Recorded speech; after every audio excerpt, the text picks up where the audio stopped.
Good afternoon, everyone. Good afternoon. As I said on the first day of session, my top priority this year is to protect Marylanders. We knew this year would be different, and to achieve the goal would mean putting aside what we like to do in favor of what we have to do. No one up here wants to talk about cuts. No one wants to talk about revenues, but responsible governing means having the tough conversations. It means doing what is right, not just what is politically convenient. And over the past several weeks, the governor, the Senate president, and I all come to the table to do just that. The budget we are announcing today reflects our shared democratic values and strikes the right balance to face our fiscal challenges head on. We are making cuts. In fact, our budget includes $500 million in additional cuts to what the governor originally proposed. But as Donald Trump continues his assault on workers, healthcare, and our most vulnerable, we are preserving funding for state employee salaries, cancer research, victims of crime, and DDA. We are raising revenue. We are asking the wealthiest Marylanders to pay their fair share. We are putting our state in line with others like Texas, Washington, D.C., and Ohio by enacting a 3% fee on IT services. And as Donald Trump obsesses over cutting taxes for the top 1%, we are providing tax breaks to low and middle income Marylanders who will struggle the most under his administration. Let's be very clear. Donald Trump doesn't care about us. He doesn't care about Maryland. He doesn't care about the federal workers in Woodlawn, or the teachers in Howard County, or the farmers on the Eastern Shore, or the medical researchers in Montgomery County. He's out there every day disseminating our workforce and wrecking our economy. Donald Trump has shown us his values. Our budget, our democratic budget, which invests in our workplace, in public education, in health care, and in transportation, reflects ours. Thank you. I'll now turn it over to my friend, Senate President Bill Ferguson. Thank you. Thank you very much, Madam Speaker. Thank you, Mr. Governor, Madam Lieutenant Governor, and to the leaders behind me, the chairs of our fiscal committees in the House and the Senate. I'm deeply thankful for their work over these last 70 days. We are announcing today a significant framework for the state budget. Legislative leaders, along with the governor's office, have agreed to a state budget framework that strikes what I and all of us believe is the right balance between fiscal responsibility and protecting our core social safety net here in the state of Maryland. The Senate, House, and governor's teams have worked diligently over these last 70 days to put forward a budget framework that I strongly believe sets Maryland on the right path at this critical moment in time. With a potential storm looming from the federal government, we must rechart a new path for our great state that accounts for the chaos and uncertainty that we are seeing from D.C. every day. Getting here certainly has not been easy, as we don't have the full federal picture. But based on the last 2 months of the federal administration's slash and burn approach to governing, we do have a pretty good idea of what's coming later this year. The cost we may bear to the Trump administration's destruction is what I've been thinking about the most as we've had to make critical decisions on how best to balance our budget and, importantly, prepare for our future. Now, let me set a little bit of the economic picture here in Maryland. Right now, we currently rely on less than a third of our economy to provide 100% of our sales tax revenue. That no longer makes sense for our state. This budget framework includes important and responsive changes to tax policy, funding for education, and adjustments to state spending, changes that will have a net positive impact on Maryland residents and businesses alike. Let's dive into some of the key highlights. In order to achieve our revenue numbers, we had to consider many possibilities and proposals. And as we've moved through this legislative session, I have said many times that everything was on the table. Today, I want to announce that we have agreed to take a number of things off the table. We are not increasing the Maryland sales tax rate on goods. We are not adding a fee for deliveries. We are not increasing property taxes. We are not raising money from iGaming. We are not increasing the estate tax. We are not making changes to the car trade-in allowance. We are not imposing any new taxes on sugary drinks or snacks. We are not raising the gas tax. And when it comes to the sales and use tax, in broadening this growing part of our economy, we are not touching anything related to accounting, payroll, staffing, office support, employment services, consulting, design and printing, public relations and marketing, or financial services. So you must ask, what are we doing? 45 states across this country already tax services. We are modernizing our tax code, and in doing so, we likely will be the only state in the country to tax services at half the rate of our regular sales tax on goods. Instead of increasing Maryland's sales tax rate to 7%, we are expanding it in a targeted way. And we are doing this expansion of the sales tax because of what we saw from the Trump impact of the revenue write-down of $350 million to our state's economy. This budget introduces an expansion of revenues on data and IT services at half the rate of the current rate on goods. As our economy increasingly becomes digital, this revenue expansion acknowledges the growing role of IT in our daily lives and business operations, and the use of technology to replace workers. It also acknowledges that many goods, such as software programs, are now sold at yearly or monthly services. In fact, there's an entire industry that has been created avoiding the sales tax on goods. Some call it SaaS, or software as a service, which has become a modern-day good. Now, let's talk about the personal income adjustments. We are creating a high-income tax bracket, ensuring that the wealthiest Marylanders contribute their fair share. At the same time, we are pursuing an increase in the standard deduction that will provide much-needed tax relief to everyday Marylanders. This adjustment strikes the right balance. It ensures fairness while also supports working families. Another key change is an increase in the gaming and cannabis tax rates. Maryland is aligning these rates with our neighboring states, ensuring we remain competitive while generating an additional revenue for state programs. Additionally, the budget framework includes federal government spending triggers. This is really important. This provision is designed to protect Maryland residents from potential disenrollment because of federal changes. It ensures that those who rely on federal benefits are informed, prepared, and can advocate for their continued access to essential service regardless of what happens at the federal level. Finally, we must acknowledge the tough choices that come with responsible budgeting. Under this proposal, we are cutting at least $2.3 billion to navigate economic uncertainties and the unpredictable federal landscape in both cuts and reductions. While these cuts and reductions are difficult, they are necessary to maintain fiscal stability and ensure Maryland remains on solid financial ground. At its core, this budget aims to create a fairer tax system while ensuring that essential services like education, public safety, healthcare, and infrastructure remain funded.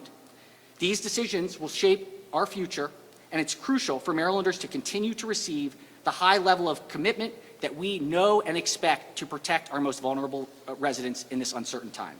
Thank you very much, and the mic is yours, Mr. Governor.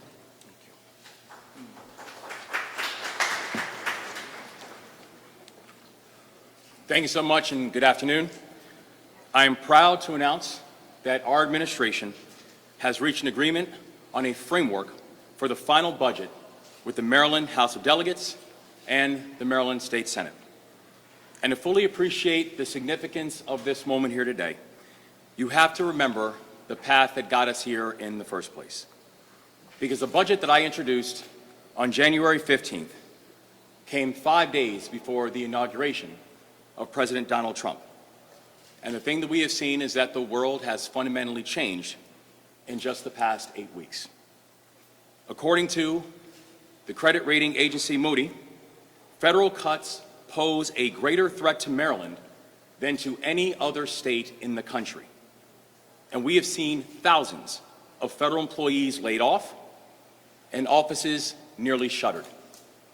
The president has launched a reckless trade war with our allies, including our largest trade partners, and those tariffs could mean over a $2 billion impact on our economy and directly harm our people.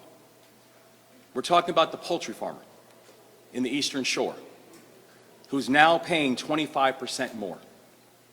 We're talking about the dock worker in Baltimore, who now has less work because there's less cargo. We're talking about the restaurant owner in Western Maryland, who can't afford tomatoes or avocados or eggs, many of the basics that they rely on to keep their business going. And if we needed any more evidence that the Trump-Vance administration is a clear and present danger to our economy and to our people, just last week, President Trump announced his intention to cancel the FBI headquarters project in Prince George's County, Maryland. Maryland was selected as the best place for the FBI to meet its public safety mission. It's a project that would generate over $4 billion in economic activity for Marylanders. It's a project that would bring over 7,500 jobs. It's a project that was a decade in the making, and he canceled it via press conference without warning, without speaking to Congress, without speaking to us as a state, simply announcing that he would not go to Maryland because, as he called it, it is a liberal state. But while we've watched dysfunction and chaos from Washington, here in Annapolis, we've been working together. We will never compromise, ever, on protecting Marylanders against any threat, no matter who makes it. And that's exactly what this budget delivers. This is a product of days and weeks and months of partnership. And I'm proud to stand with Lieutenant Governor Miller. And I want to thank Speaker Jones and President Ferguson and their staffs. And I also want to take a moment to thank Chair Atterbury, Chair Barnes, and Chair Gazzoni for their outstanding work as well. Now, at the start of session, I laid out 3 principles that our budget needs to meet. The first is that we need to reform our tax code, and we will not do it on the backs of middle-class families. The second, we need to grow the economy, and we need to diversify our economy off of Washington, and we need to make Maryland more business-friendly. And the third, we need to and we will invest in our people. And I'm proud to report that our agreement hits all 3 of those targets. To grow our economy, we need to ensure that this is the best place to start and run and build a business. And we've agreed to invest in industries of the future that will grow Maryland's economy and create jobs like cyber and quantum and AI. And we will also protect incumbent industries and sectors that is at the heart of our larger prosperity, from our ports to our trade assets. And importantly, we need to diversify our economy because we can no longer count on Washington, D.C. to sustain our economic growth. Economic development investments in the final budget will go hand in hand with the legislation that we've introduced to grow the economy. We are streamlining state programs to make them more efficient and more effective. We are cutting red tape and reforming the procurement process to help our entrepreneurs build out their ideas and help them to bring them to scale. And we are transforming Maryland into a state that is unapologetically pro-business and unapologetically pro-growth, and not just in words, but also in deeds. Because of our emphasis on growth, our biggest framework will emphasize spending cuts over tax increases. to help us to close the budget gap. Together with the House and the Senate, we've agreed on a framework that includes at least an additional $500 million in targeted cuts on top of the cuts that our administration has already proposed. This is the largest amount that has been cut from a Maryland state budget in 16 years. This is what responsible governance looks like. I also want to thank the General Assembly for studying our income tax reform plan and refining it to ensure that we hit our goal of delivering tax relief to the middle class, because this was not negotiable. Under this agreement, now 94% of Marylanders will either get a tax cut or see no change in their income taxes. That is even more than was proposed in our initial proposal. 94% of Marylanders will either get a tax cut or see no change in their income taxes. For a third year in a row, there will be no increase in broad-based sales tax or state property tax. And yes, we are asking those of us who have done exceptionally well to pay slightly more, so we can have the best schools in the country, so we can support law enforcement and our firefighters, so we can make sure that we are growing our economy. We've spoken to Marylanders at all income levels about this plan, and there's consensus that if a person is making over $750,000 a year, it is reasonable to ask them to give roughly $1,800 more to help us invest in the success of our state. This budget agreement also includes a provision to add a 3% tax on IT and data services. Our plan reaches services offered by companies that will help you build your website, like Wix, and companies that help you to store information on the cloud, like Amazon Web Services. This will put us in line with other states already implementing these kinds of reforms, and by the way, both Democratic and Republican states, ranging from Texas to Washington, D.C. And this reform package will help us to bring our tax code into the 21st century. It means the majority of Marylanders can keep a little more in their pocket, even as we here in Annapolis tighten our belts. So the White House cuts taxes for the rich and burdens everyone else with high prices. Here in Maryland, we're showing there's another way. While President Trump and Elon Musk gut programs like Social Security and Medicaid, here in Maryland, we are showing there is a better way. And if you take away only 3 things about our plan, it should be this: we are providing key investments that grow and diversify our economy. Together, we are ensuring that 94% of Marylanders will get a tax cut or see no changes in their income taxes at all. And together, we are turning a $3+ billion deficit into a cash surplus, all while still preserving 8% in the rainy day fund, which, by the way, is above the recommended amount. This is what good governance looks like. This agreement is common sense, it is responsible, and it hits every requirement that we laid out at the start of session. If we said it, we meant it. And most importantly, it puts us on stable footing to move towards the future. Now, these are not simple decisions. Maryland needed to fix its business model. And I refuse to be a chief executive who simply watches problems get worse. We solve problems here, and we do not run away from them. We also needed to contend with the fact that Maryland no longer has a stable partner in Washington, and one who has our best interests at heart. So while there are many opinions about how we ended up in this crisis, let there be no question about who faced this crisis and didn't flinch. Because this team has met this moment of crisis with courage. This framework will inform the final budget, and the final bill that goes from the House to the Senate, and I look forward to signing it when it makes it to my desk. We know we have more work to do before sine die, but together, today, we celebrate a very important step forward in securing Maryland's long-term fiscal health. We now look forward to taking a few of your questions.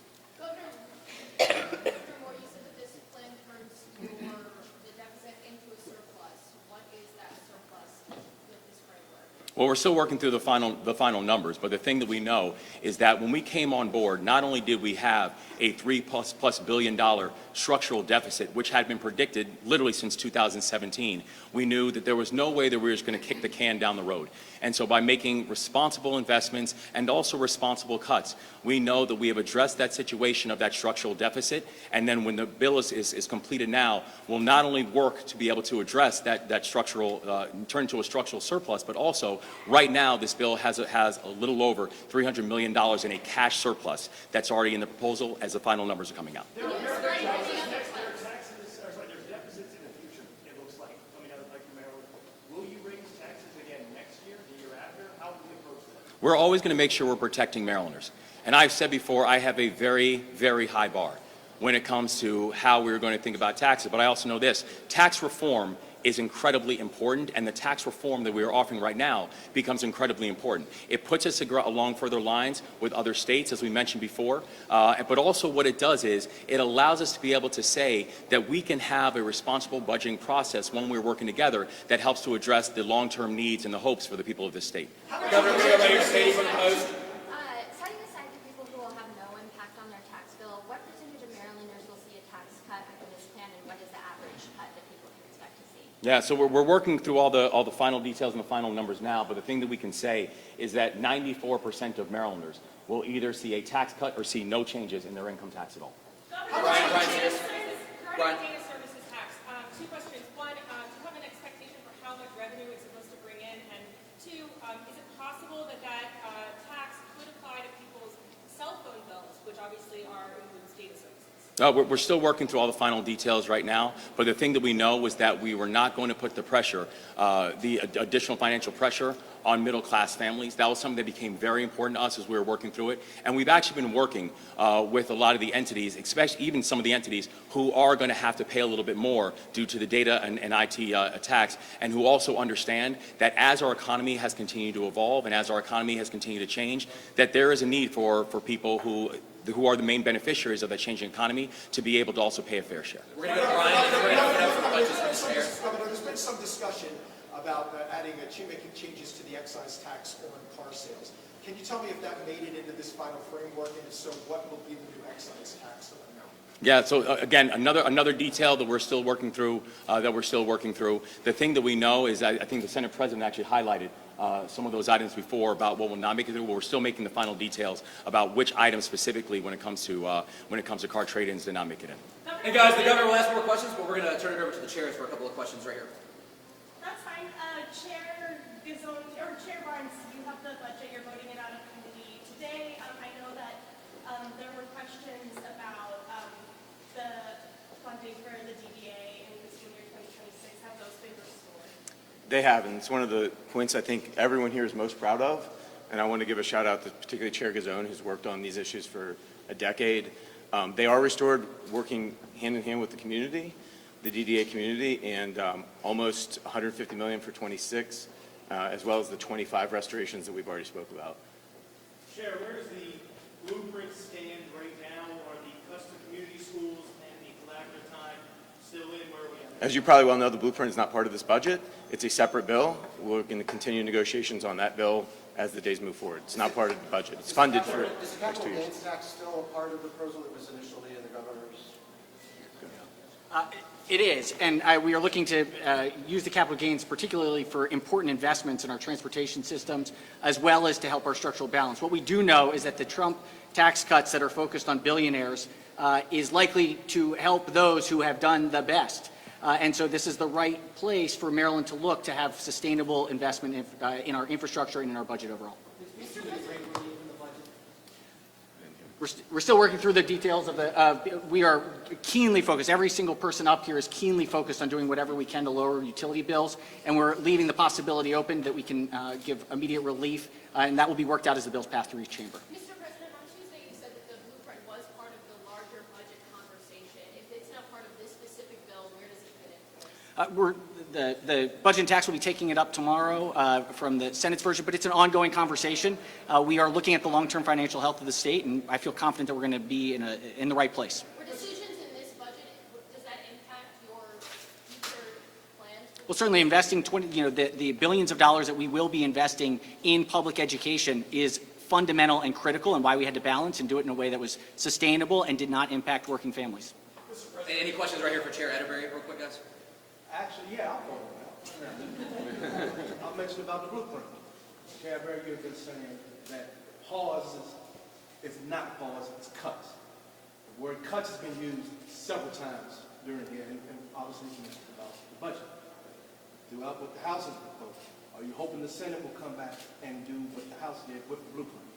So I think, first I want to thank the governor and his team, and I want to thank the presiding officers for reaching an agreement on the budget that was just announced and the revenues, because, that is tough decisions. These were all tough choices, and we were all elected to be here and to make the hard choices. And so I want to say thank you to all of them for coming together and working together. To your specific question, I'm just going to follow up and say the blueprint is part of ongoing negotiations. The Senate hasn't heard what we did yet. I think Chair Barnes and I have been pretty clear about where we stand and where the House stands in terms of the blueprint and protecting those that are most vulnerable, particularly those in community schools. So we'll see what the Senate does, and we'll link up with them and negotiate that in the days to come. Chairwoman, We got time for two more, General. Chairwoman, does the budget include funding for thousands of settlements for potential child sex abuse victims? Yesterday, folks from Raleigh, where's the funding? It does not. How is the state going to? It's still, You want to take? it's still a product of very complex negotiations, settlement negotiations with victims, and so I think, we are monitoring those settlement negotiations very closely. We're going to go last question, Mackenzie, right here. You talk about bringing taxes into line with the other states, but anyone can ask if you'd like to. You talk about bringing it into line, but the question I would have for you is, what would separate you to make you attractive to businesses to come to Maryland if now it's on the level of every other state? Well, I'd say the thing that would attract businesses to come to the state of Maryland is not just the fact that we have a tax code that is aligned with other states, because frankly, that's not how businesses are going to make their decisions. Businesses are going to make their decisions based on what state is creating the best climate for them.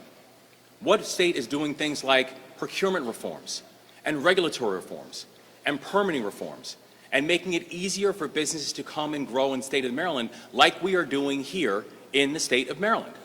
What state is doing things like investing in education and making sure that you have an educated workforce and a strong pipeline like we are doing here in the state of Maryland? What state is making sure you're investing in transportation that's able to get people from where they live to where they work, like we are doing here in the state of Maryland? What state has the greatest ecosystem for the new industries and technologies of the future, like life sciences, like IT, like aerospace and defense, like we have here in the state of Maryland?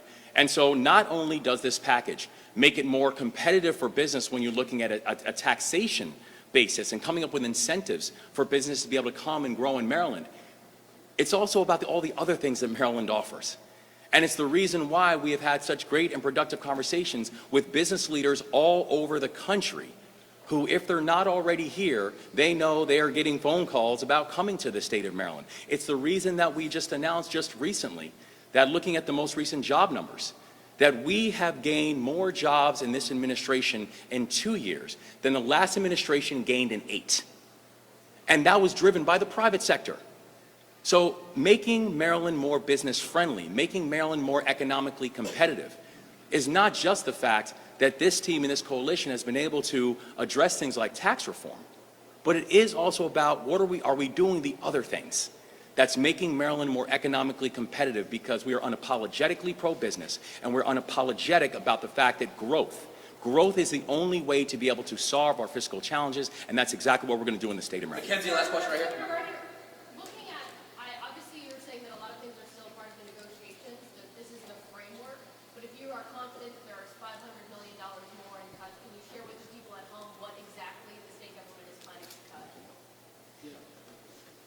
I mean, sure, I would say, the agreement includes at least this amount in cuts. He still has to go through all the committees and through each of our chambers. And so, these are at least, not 500 million. We can provide, look, I think the best thing to do would be, I know this isn't the end of the discussion. You're going to see in an hour the House's version, and you'll see those cuts. It's a whole list of things. Can you give us an example of one? Vacancy reduction. See it an hour. Vacancy reduction is a great one. All right, guys, thank you all so much.